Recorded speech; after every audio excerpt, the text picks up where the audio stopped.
Hello everybody, welcome back to the channel. This is going to be the first vinyl finds, music finds video of 2026. This is going to be showcasing my records and CD purchases over the month of January. I do this at the end of every month or the beginning, depending on what my schedule is for the previous month. And haven't shown you what all I've snagged this year. Now, I've got a few things here that are or were pre-orders, some reissues that I got, but I have to say I think I did pretty well this month considering some of the previous months that I've been purchasing records. This one was a little bit more subdued, and hopefully that'll be the case throughout this year. Although we have a lot of good stuff coming out later this year that I'm interested in, and a couple things that I've already pre-ordered. So all that to say, let's jump into it. Now, I did technically show a few early January finds from last month because I got a couple of records for Christmas, but I didn't get to them until January. So there were a couple other things, but I've showed those in the previous video. So first things first, I want to show a piece of VCLT that I received from Chris over at Record Talk. Go check out Chris. He's a really nice guy and was very kind to send this record here. Well, let's get rid of the, at least some of the glare. This is introducing Mr. Versatile, the fabulous Willis Wade. Let's just take a moment for that outfit there. Look at his face. He's kind of sucking in his chin there. He's got a nice double chin.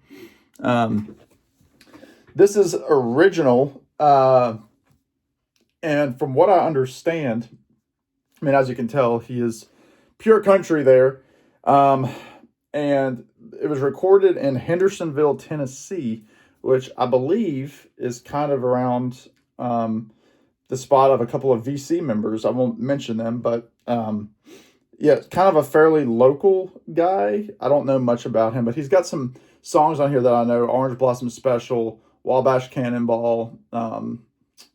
So Waiting for a Train, the Jimmy Rogers tune. Apparently, Chris purchased this at his estate sale. It also came with this little insert that I'm guessing came with the record. Well, with like purchases from the estate sale. He played at the Grand Ole Opry, and then Chris sent me a nice note saying that he bought a few of the copies in an estate sale. So thank you so much, Chris. I haven't spun it yet. It's still in the shrink, but I'm sure it'll be nice. I did purchase 3 CDs this past month. These were all from Real Gone Music, who I talk about ad nauseum. They're a great reissue label of lesser known vinyl and CDs, especially when it comes to the holidays. And I picked up 3 Christmas CDs that I kept in the shrink. I still haven't opened them yet. I guess I'm gonna wait probably until we get into November or so this year to crack them open. But I picked up Bobby Vinton, A Very Merry Christmas, the complete epic Christmas collection. Again, sorry for the glare, but you have 19 tracks here, some bonus cuts. He does all the stuff, but also some lesser known stuff. He does the song The Bell That Couldn't Jingle, which Herb Alpert did. So Bobby Vinton, happy to have that. The Norman Luboff Choir, I do love choral Christmas records and instrumental Christmas albums. So these are 2 albums, including Songs of Christmas and Christmas with the Norman Luboff Choir. 18 total tracks, although some of those tracks are medleys with several tracks, which is how a lot of these choral albums go. So excited to have some more of that. And then some Christmas carols, Mantovani, from 1958. It's in glorious stereo, folks, but all Christian religious tunes on here. So very, very excited to have this from 1958. So those are the CDs that I got. That's it. And now I got a few other things here. I did kind of get a grail type item. I'll say that for the end of this video, but this is a record. Again, Real Gone was doing this sale. They did a thing that I've never seen them do before called a rarity sale, where they pulled out records that had supposedly already sold out on their site. And this has been one that I've been looking for, especially in the last couple of years. And I didn't think I was going to get it for retail price, but I did.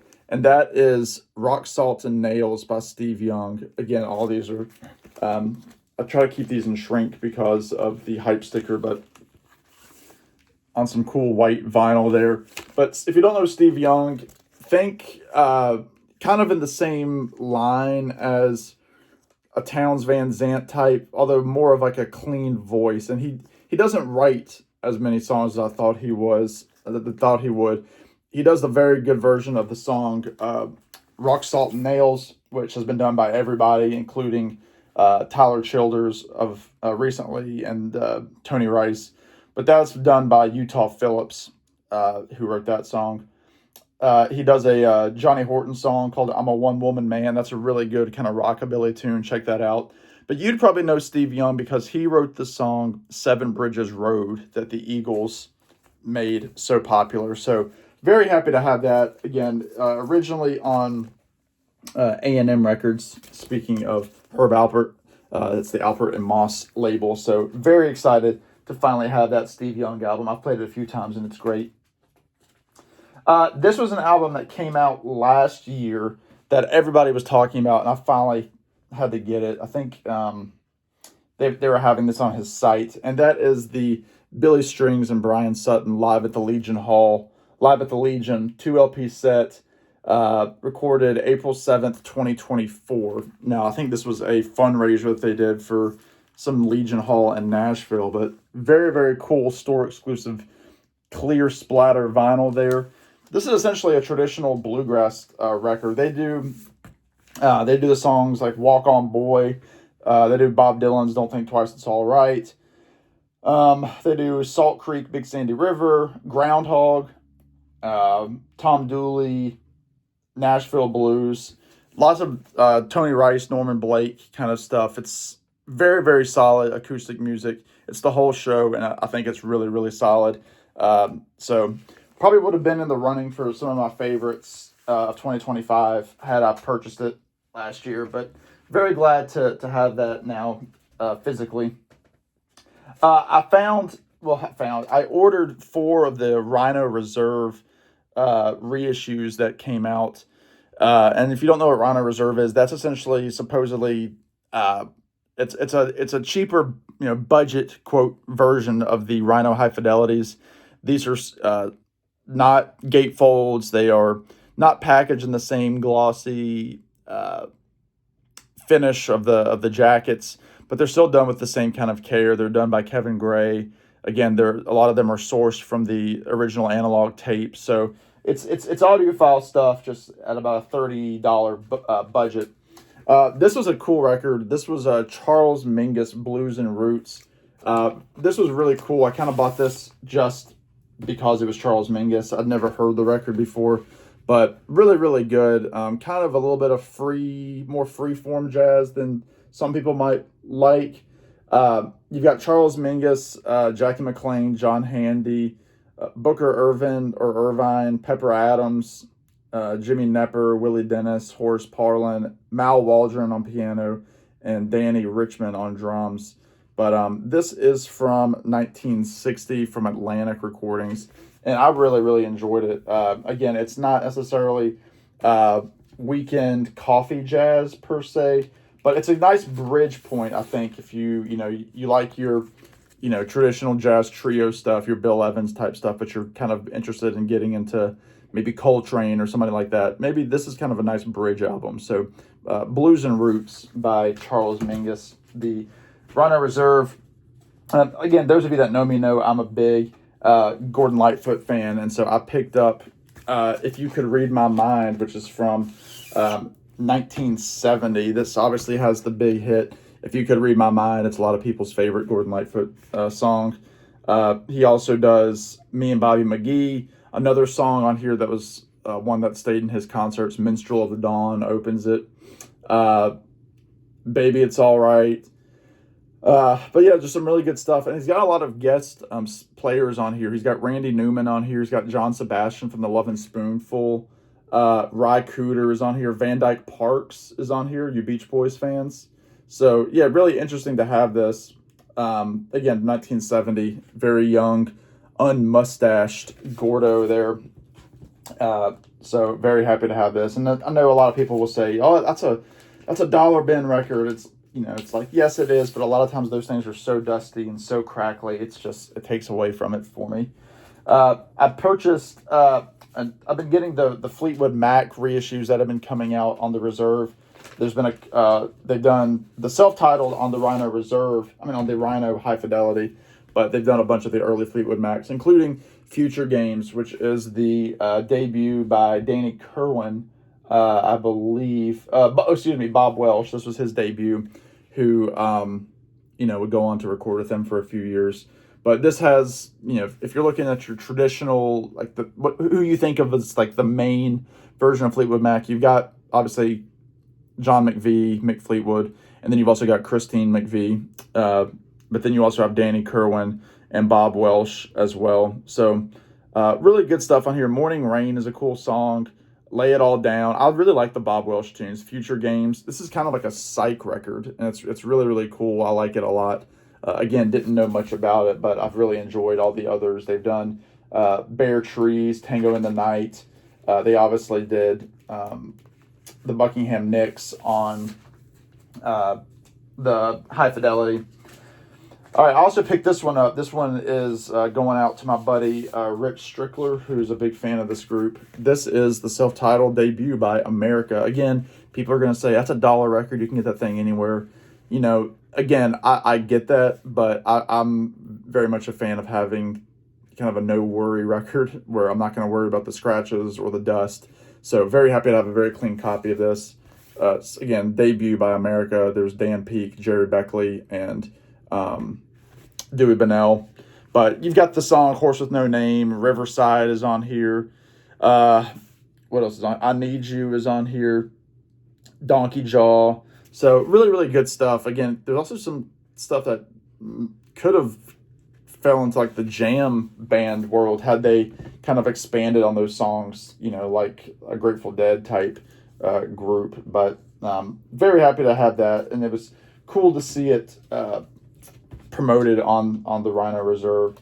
And again, I've listened to all these records that I'm showing with the records themselves. Again, the CDs I haven't touched yet. I got those just a little late in the season, and I was starting to clean up Christmas stuff. And then lastly, for the reserves, before I get to the last couple here, I picked up Sweet Revenge by John Prine. This is from 73, also on Atlantic. This has the big song Grandpa Was a Carpenter on here. Dear Abby is a famous John Prine song. Sweet Revenge, Please Don't Bury Me, Christmas in Prison, Often Is a Word I Seldom Use, Mexican Home. Just, he does a version of 9 Pound Hammer, the Merle Travis tune. But, he's fantastic. This is peak John Prine. Steve Goodman is on here, his longtime friend. Fantastic stuff. I think maybe his brother is on here too. I'm on a track or two, but anyway, Sweet Revenge by John Prine.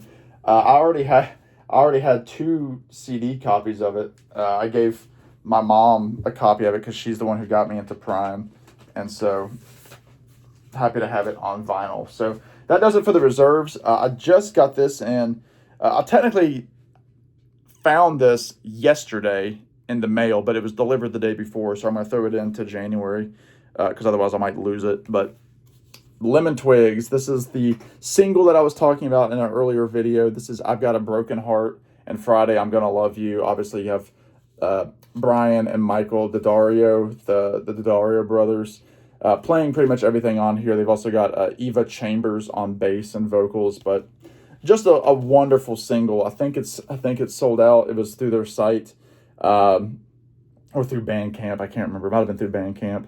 But yeah, these are both pure harmony laden jangle pop nuggets. They're so good.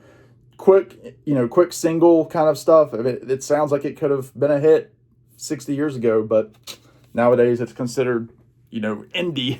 But I've Got a Broken Heart, Friday I'm Gonna Love You. It's great. They always do a great job. They know their audience. They know that they're catering to the record collector. Really cool label on Captured Tracks, that label. So yeah, very happy to have that. I've spun that today and have been listening to the songs digitally until I could get it. So lastly is a grail that I picked up this past Saturday. I'm recording this on Groundhog Day. Like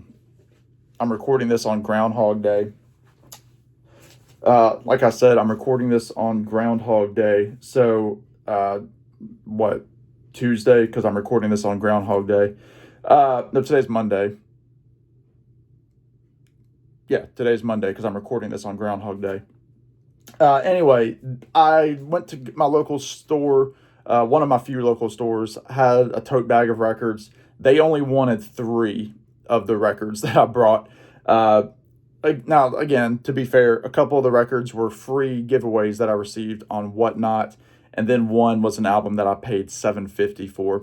So the lady there gave me $20. I was fine with that. 2 of the records, I wasn't gonna get more than 10. So I looked at it as I made $13.50 or $12.50 on a record. So they have a section, like a lot of stores, where it's called, they call it for serious collectors. So they have a few albums that are standing on stands on a shelf, and then they have a crate which has some stuff. So there's a lot of stuff that I wanted in the crate, but I put it back because I didn't want to put $50 down on a record. This record had a $50 tag on it, so I technically got it for, after tax, it was $31. But it's a original Capital of Friends by the Beach Boys. Now this is the record itself is in great shape. The vinyl, the cover is pretty much in good shape. There's a little bit of a bend on the corner here, but this is just fantastic, from 1968, 25-minute record. So if you want to try it, you're not going to be devoting a lot of time. It's about the length of a sitcom episode. So check it out. It's very lo-fi. A lot of more independent artists have looked at this as like an early indie album, early lo-fi album. But good stuff on here, like Friends, Wake the World, Be Here in the Morning is a good song. Little Bird is a gorgeous tune by Dennis. Then they kind of do some strange styles of music. They do like a bossa nova song, Busy Doing Nothing. They do this almost like surf instrumental tune called Diamond Head, and then they do a song called Transcendental Meditation, which is probably the low point of the record. Very repetitive, but yeah, Friends by the Beach Boys, $50 record. I grabbed it for $30 through some trades that I did. So that is gonna do it for me. Again, I thought the video was gonna be a little bit shorter than that, but it was still 19 minutes. But thank you all for watching. I appreciate you stopping by. Let me know what you think in the comments. Let me know if you don't make videos, some of your favorite purchases of January. I'd love to talk to you. So that does it for me. Where's the camera? There it is. In the meantime, y'all be good. Take care. And we will see you on the next one. Bye now.